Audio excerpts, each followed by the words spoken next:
പഞ്ചരത്നം 4 നിങ്ങൾ പഠിച്ചല്ലോ. നെക്സ്റ്റ് ഇനിയിപ്പോൾ വരാളിയാണ്. വരാളി ഗുരുമുഖത്തുനിന്ന് പഠിപ്പിക്കാൻ പാടില്ലെന്നാണ് പറയുന്നത്. അതെന്തെങ്കിലും ആയിക്കോട്ടെ, ആ വിശ്വാസം എന്താണെന്ന് എനിക്കറിയില്ല. എന്തായാലും ഞാൻ പഠിപ്പിക്കുന്നില്ല, അതിന് പകരം ശ്രദ്ധ പഠിപ്പിക്കും നിങ്ങളെ. അപ്പോൾ പിന്നെ കുഴപ്പമില്ലല്ലോ അല്ലേ. ശ്രേയൻ ജോയിൻ ചെയ്തിട്ടുണ്ടല്ലോ അല്ലേ. രണ്ടുപേരും ട്രാവലാന്ന് തോന്നുന്നു അല്ലേ. ശ്രദ്ധയും ശ്രേയൻ ട്രാവൽ ചെയ്യുകയാണല്ലേ. ബുദ്ധിമുട്ടുണ്ടോ പാടാൻ? കുഴപ്പമില്ലല്ലോ, എന്തായാലും പാടിക്കൊള്ളൂ.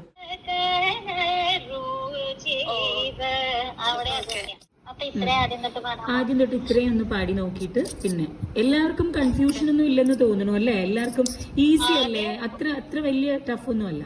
ആദ്യം തൊട്ട്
കനകവസനാനിൻ